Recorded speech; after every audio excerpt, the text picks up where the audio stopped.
Hi guys, since 2021, inflation has been on everyone's mind. Inflation is everywhere food, gas, rent. But did you know the Federal Reserve doesn't use this inflation number you hear in the news? Well, there are two main ways we measure inflation: CPI and PCE. CPI data was released last month, and now we have PCE data, and Fed prefers PCE. The latest economic data shows that inflation picked up in February, while consumer spending stayed pretty sluggish, even before the high impact of tariffs kicked in. According to the Bureau of Economic Analysis, the personal consumption expenditure index rose to 2.5% compared to last year, keeping pace with January's rate. But the Federal Reserve's preferred inflation gauge came in hotter than expected. Later in this video, I will explain why the Fed prefers it over CPI. The core PCE price index, which removes food and energy cost, jumped 0.4% for the month. And this is the biggest increase since January 2024, pushing the annual inflation rate to 2.8%. Economist had predicted slightly lower numbers at 0.3% for February and 2.7% for the year over year change. So this came slightly higher than expected. Most of us notice when our everyday expenses go up, but for economists, investors, and policymakers, inflation is always under close watch. One organization that monitors it closely is the Federal Reserve, or simply the Fed. What's their job? To keep inflation stable while promoting employment and economic growth. But how do they actually measure inflation? You'll find out in this video. When you hear about inflation in the news, you're likely hearing about the Consumer Price Index, CPI, but the Fed actually prefers a different metric, the Personal Consumption Expenditure, or the PCE. So, how do we measure inflation? There are two main ways inflation is measured in the US: CPI and PCE. While they often move together, they have key differences that make the Fed prefers one over the other. CPI is calculated by the Bureau of Labor Statistics. It tracks price changes for a set baskets of goods and service, things like rent, groceries, and transportation. It is designed to reflect out of pocket spending by urban consumers. Think of it like a shopping receipt. CPI tracks the price changes of a fixed basket of goods and services that an average urban consumer buys, like food, rent, gas, and medical care. This is the inflation rate that gets the most media attention, which is why people tend to reference it in everyday conversations. Now, here's a simple explanation of CPI, the Consumer Price Index, and how it's calculated. So, the Bureau of Labor Statistics, the BLS, collects 80,000 plus prices from stores, websites, and surveys every month. These prices are grouped into categories like housing, transportation, and healthcare. Now, each category has a weight based on how much an average person spends on it. For example, rent has a bigger impact than movie tickets. Now, the prices are compared to previous months to see how much costs have gone up or down. On the other hand, PCE is calculated by the Bureau of Economic Analysis. It goes beyond just what consumers pay directly. It includes things like employer paid health care and government benefits, which makes it a broader measure of inflation. So think of it like your credit card statement.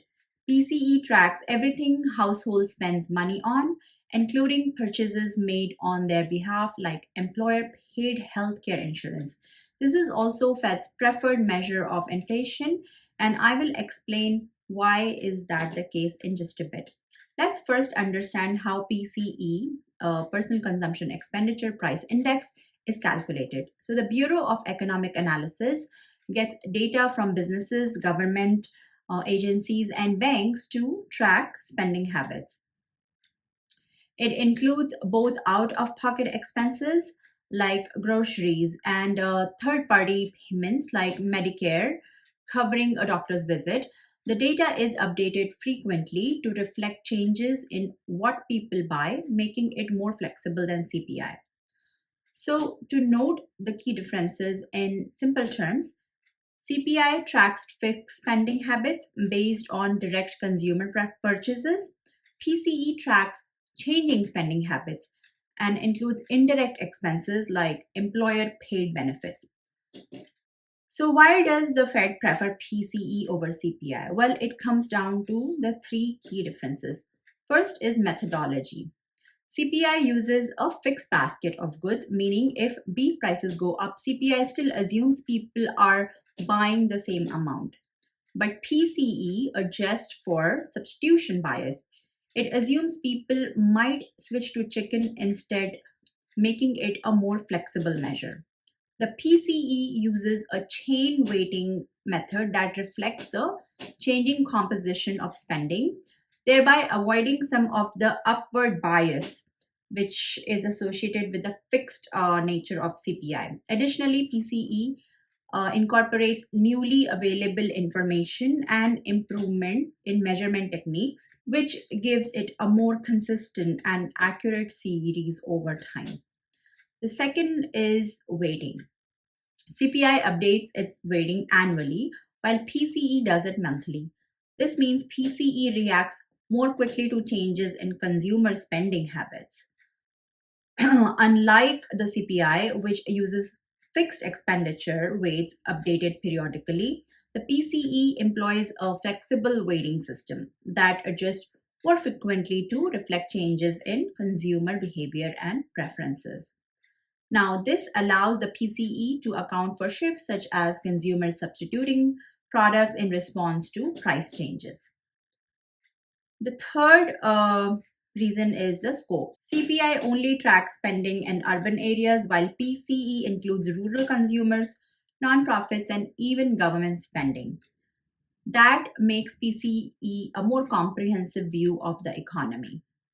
The PCE encompasses a broader range of expenditures, including goods and services purchased on behalf of consumers. For example, employer provided healthcare, providing a more complete picture of consumer spending. So, due to these attributes, the PCE provides the Federal Reserve with a clearer view of actual cost of living changes and consumer behavior trends and makes it a better metric for monetary policy. So the Fed prefers PCE because it gives a broader and more accurate view of inflation, but that doesn't mean CPI isn't important. It still drives media headlines, market reactions, and consumer sentiment. So whether you are an investor, a policymaker, or just trying to budget your expenses, understanding both CPI and PCE can help you make better financial decisions. So let me know, what do you think? Should the Fed stick with PCE, or does CPI better reflect your experience with rising prices? I will be happy to read your comments. My name is Parul. If you like today's video, don't forget to hit the like button and subscribe to my channel if you are a regular viewer. I will see you guys in my next one. Take care. Bye.